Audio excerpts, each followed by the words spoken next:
भगवान ने कुंती बुआ को दुख नहीं दियो, दिव्य भक्ति का वरदान दिया सज्जनों। आगे युधिष्ठिर का मन बहुत दुखी रहता है। क्यों? क्योंकि महाभारत के कारण कितने लाखों सैनिक मारे गए, कितने सगे संबंधी रिश्तेदार नातेदार सब मारे गए युद्ध में, कितना गोत्रवध हुआ, कितने वंशों का क्षय हुआ। इस कारण उनका मन संतप्त रहता है, दुखी रहता है। भगवान ने युधिष्ठिर के सांत्वना के लिए पापों के प्रायश्चित स्वरूप 3 अश्वमेध यज्ञ करवाए हैं। त्रिभिर्यज्ञोत्तमैः क्रतुः, 3 सुंदर अश्वमेध यज्ञ करवाए। इतना कराने के बाद भी अर्जुन युधिष्ठिर के मन को शांति नहीं है सज्जनों। क्यों? युधिष्ठिर जी जब अपने नगर भ्रमण के लिए निकलते हैं, मार्ग से तिनको देखते ही विधवाएं रुदन करने लगती हैं, बच्चे रोने लगते हैं। इस प्रकार से युधिष्ठिर बहुत दुख ग्लानि को प्राप्त होते हैं। इधर सज्जनों अत्यंत दुखी संतप्त युधिष्ठिर को आज भगवान परम सुंदर ज्ञान देना चाहते हैं। इसलिए सज्जनों भीष्म पितामह के ऊपर कृपा कराना चाहते हैं। इसीलिए समस्त ऋषि मुनि आए हैं। उन ऋषि मुनियों को लेकर के आज भगवान ततो विनशनम प्रागात् यत्र देवव्रतोपतत, कुरुक्षेत्र में लेकर के भगवान सब ऋषि मुनियों को, पांडवों को, धृतराष्ट्र, गांधारी, सुभद्रा, उत्तरा, कुंती, वासुदेव, पांडवों ने पितामह भीष्म के चरणों में प्रणाम किए है, आशीर्वाद दिया। भीष्म पितामह सरसैया पर पड़े हुए हैं। समस्त ऋषि मुनियों को मन से प्रणाम किया सज्जनों। और जो परम ब्रह्म परमात्मा श्री कृष्ण बाहर भी विराजमान है, दिख रहे हैं, जो हृदय में भी विद्यमान है ब्रह्म के रूप से, हृदय स्थम पूजयामास माजयोपात विग्रहम, जिन्होंने माया की चदरिया ओढ़ करके कृष्णावतार ले रखा है, ऐसे हृदयस्थ भगवान नारायण को भी पूजे है मन से। इसके अनंतर युधिष्ठिर को परम सुंदर सदुपदेश दिया है। दान धर्मान राजधर्मान मोक्ष धर्मान विभाग साहा, स्त्री धर्मान भगवत धर्मान समासव्यास योगतः। दान कैसे करना चाहिए, राजा का कर्तव्य प्रजा के प्रति क्या है, पात्र सुपात्र कुपात्र का विवेचन करना चाहिए दान के समय।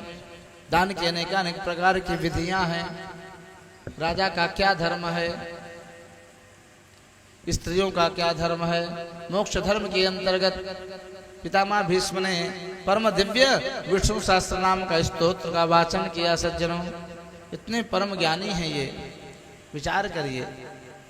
यदि हम लोगों को थोड़ा सा पीड़ा शरीर में हो सेठ जी, और कोई बच्चा आकर के हमसे पूछे बाबा बाबा नेक्स्ट थोड़ा ये सवाल बता दो, ये प्रश्न का उत्तर दे दो, तो तुरंत डांट के भागा, देखता नहीं पीड़ा में करा रहे हैं।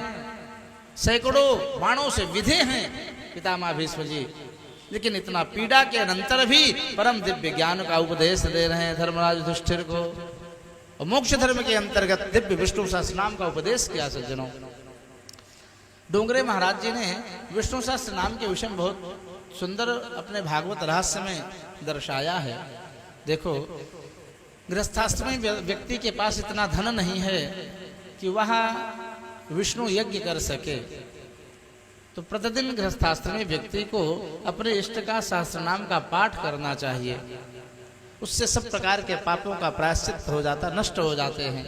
और जब तक पाप नष्ट नहीं होंगे तब तक सज्जनों मन अंतःकरण पावन नहीं होगा, शुद्ध नहीं होगा, तो भगवत चरणारविंद की न भक्ति होगी, और भक्ति नहीं होगी तो ज्ञान तो आएगा ही नहीं। बोलो राधे राधे। तो जब माँ आएगी तभी तो पुत्र उत्पन्न होंगे, ज्ञान वैराग्य पुत्र हैं उनके, भक्ति माता के। तो इस प्रकार से सज्जनों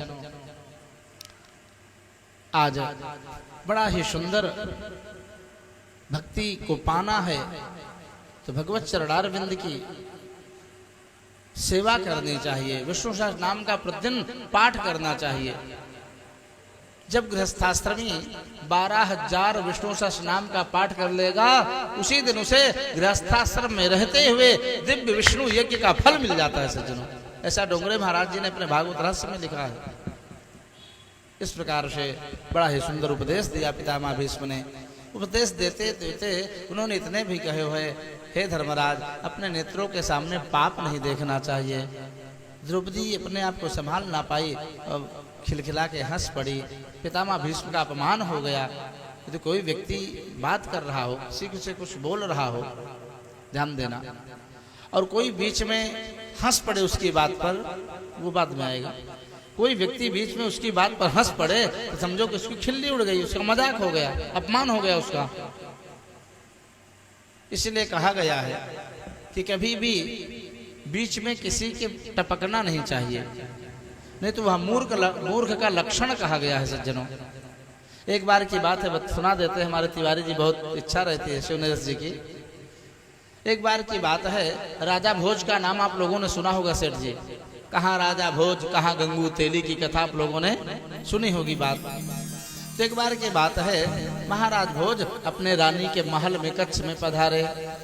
रानी अपने सखी से, सहेली से वार्तालाप कर रही है। राजा पास में पहुंचे और बीच में टपक पड़े, बीच में बोलने लगे। कुछ क्षण तक तो रानी पतिदेव हैं चुप रही, लेकिन जब जब वो बात करती सहेली से, कोई विषय पर चर्चा चल रही है, तब तक राजा बीच में टपक देते, कुछ ना कुछ बोल देते हैं। रानी के मुख से निकल गया मूर्ख। राजा को उसने मूर्ख कह दिया, अपने पति राजा को। अब कालिदास को बहुत बड़ा अपमान हुआ। अरे इनका राजा भोज का बहुत बड़ा अपमान हुआ। राजा ने, भोज ने तुरंत आपातकालीन बैठक बुलवाई अपने राजमहल में। अब जितने भी इनके नवरत्न थे, कालिदास आदि इनके नवरत्न थे सज्जनों, राजा भोज के जितने भी विद्वान ब्राह्मण आ रहे हैं, जितने भी नवरत्न आ रहे हैं, जो ही सभा में पधारते हैं, राजा ने बुलाया सबको तुरंत आपातकालीन। जितने भी विद्वान आते हैं, जितने भी नवरत्न आते हैं, सबको आते ही राजा कहता, मूर्ख आओ बैठो, मूर्ख आओ बैठो। अब राजा मूर्ख कह रहा था, किसकी हिम्मत, कौन बोले बीच में, राजा से वाद विवाद कौन करना चाहेगा। जो कालिदास आए, कालिदास को भी राजा ने कहा, मूर्ख आओ बैठो। कालिदास जी बैठे नहीं, खड़े हो रहे। तो कहा, राजन किम कारणम भोज भवामि। हमने मूर्खतापूर्ण कौन सा लक्षण आपको दिखाई दे रहा है जिससे आप मुझे मूर्ख कह रहे हैं? क्यों? कि मूर्ख के कुछ लक्षण विशेष होते हैं, वैसा ही व्यक्ति मूर्ख कहलाता है। ऐसा थोड़ी कि सबको मूर्ख कह दो। क्योंकि खादन्न गच्छामि हसन्न जल पे, जो व्यक्ति भोजन करते हुए चल रहा हो वह मूर्ख होता है। पानी पीते हुए हंस रहा हो वह मूर्ख कहा गया है। गतम न सोचामि कृतम न मन्ये, बीती हुई बात को बार बार सोच करके दुखी हो या प्रफुल्लित हो, वह मूर्ख का लक्षण है।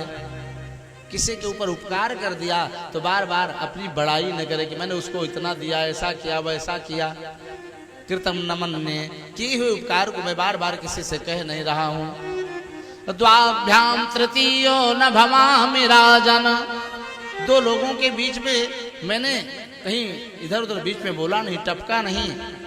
किम कारणम भोज भवामि मूर्ख, हे राजन आपने मुझे मूर्ख क्यों कहा, इसका उत्तर आप बताइए।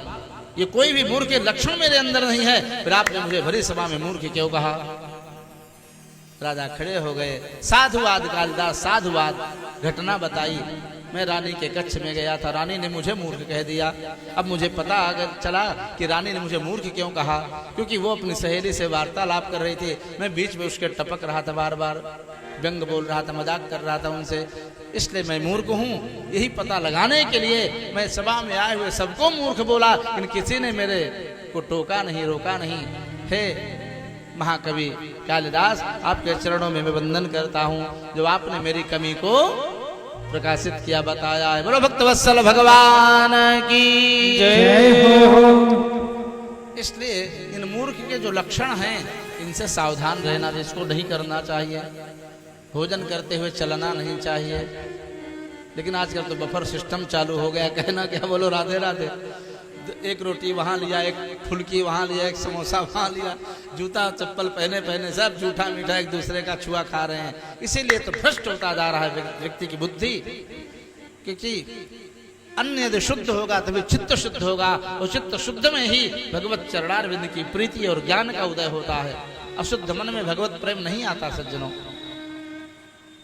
इस प्रकार से धर्मराज युधिष्ठिर को पितामह भीष्म ने बड़ा सुंदर उपदेश दिया। कभी किसी नेत्र के सामने पाप नहीं देखना चाहिए। द्रौपदी ने कहा, पितामह आज आप कहते हो, वो दिन, उस दिन आपको क्या हो गया था जब भरी सभा में दुर्योधन दुशासन में लाज लूट रहे थे, मैं आपकी शरण में आई थी, आपने एक बार भी उनको डांटा नहीं, मना नहीं किया।